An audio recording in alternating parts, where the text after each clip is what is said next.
ನಮಸ್ಕಾರ ಸ್ನೇಹಿತರೆ, ಸ್ವಾಗತ. ಸ್ನೇಹಿತರೆ, ಅವತ್ತು ಜೂನ್ 5, 2024 ಅವತ್ತು ಬಾಹ್ಯಾಕಾಶ ನಿಲ್ದಾಣಕ್ಕೆ ಸುನೀತಾ ವಿಲಿಯಮ್ಸ್ ಮತ್ತು ಬುರ್ಜ್ ವಿಲ್ಮೋರ್ ಅವರು ಪ್ರವೇಶ ಪಡೆದುಕೊಂಡರು. ಅಲ್ಲೊಂದಿಷ್ಟು ಸಂಶೋಧನೆಯನ್ನು ನಡೆಸಿ ಅವರು ಮತ್ತೆ ಭೂಮಿಗೆ ಹಿಂತಿರುಗಬೇಕಿತ್ತು. ಆದರೆ ಅವತ್ತು ಸುನೀತಾ ವಿಲಿಯಮ್ಸ್ ಮತ್ತು ಬುರ್ಜ್ ಅವರು ಹೋಗಿದ್ದ ಬೋರಿಂಗ್ ನಿರ್ಮಿತ ಸ್ಟಾರ್ಲೈನರ್ನಲ್ಲಿ ಒಂದಿಷ್ಟು ತೊಂದರೆಗಳುಂಟಾದವು. ಸ್ನೇಹಿತರೆ, ಸುನೀತಾ ಮತ್ತು ಬುರ್ಜ್ ವಾಪಸ್ ಬಂದರೆ ಆ ಬೋರಿಂಗ್ ಲೈನರ್ನಲ್ಲಿ ಅಪಾಯದ ಸಾಧ್ಯತೆ ಇದೆ ಎಂದು ತಿಳಿದ ಅವರಿಬ್ಬರು ಬಾಹ್ಯಾಕಾಶದ ನೌಕೆಯಲ್ಲಿ ಸಮಸ್ಯೆಗೆ ಕಾರಣವಾದ ಅಂಶವನ್ನು ಪತ್ತೆ ಮಾಡಿ ಅದನ್ನು ರಿಪೇರಿ ಮಾಡಿ ಮತ್ತೆ ಭೂಮಿಗೆ ಬರೋದಕ್ಕೆ ಅವರಿಬ್ಬರು ಪ್ರಯತ್ನಪಟ್ಟರು. ಸ್ನೇಹಿತರೆ, ಆದರೆ ಅದು ಸಾಧ್ಯವಾಗಲಿಲ್ಲ.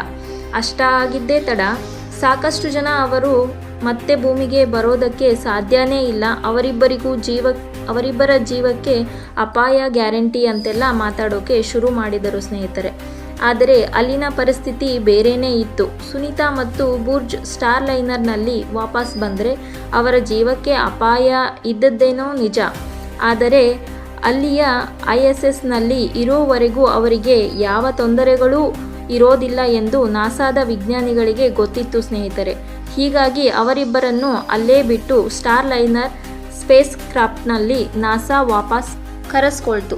ಸುನೀತಾ ಮತ್ತು ವಿಲ್ಮೋರ್ ಇವರು ISSನಲ್ಲಿ ಇನ್ನಿತರ ಗಗನಯಾನಿಗಳ ಜೊತೆ ಉಳ್ಕೊಳ್ಳಬೇಕಾಗಿ ಬಂತು.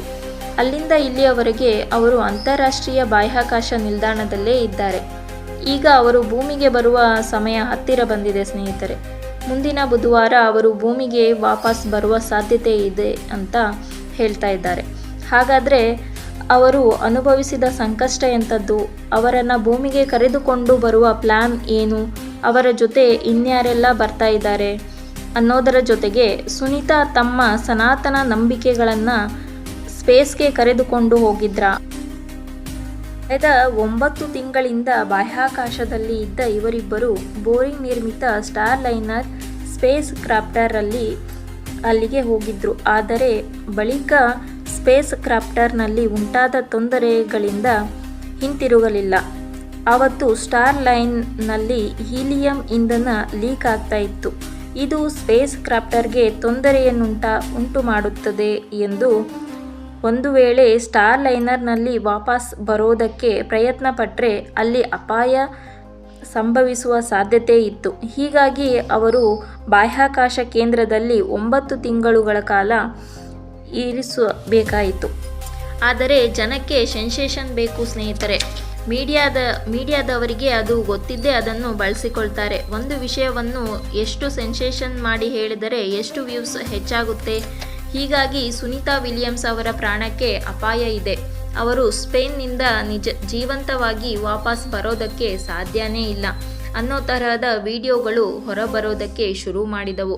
ಯೂಟ್ಯೂಬ್ ಒಂದೇ ಅಲ್ಲ, TV ಚಾನಲ್ಗಳು ಹೀಗೆ ಮಾತಾಡೋಕೆ ಶುರು ಮಾಡಿದವು. ಸ್ನೇಹಿತರೆ, ಈಗ ನಾಸಾ ಸುನೀತಾ ವಿಲಿಯಮ್ಸ್ ಮತ್ತು ವಿಲ್ಮೋರ್ ಅವರನ್ನು ವಾಪಸ್ ಕರೆಸಿಕೊಳ್ತಿದ್ದಾರೆ.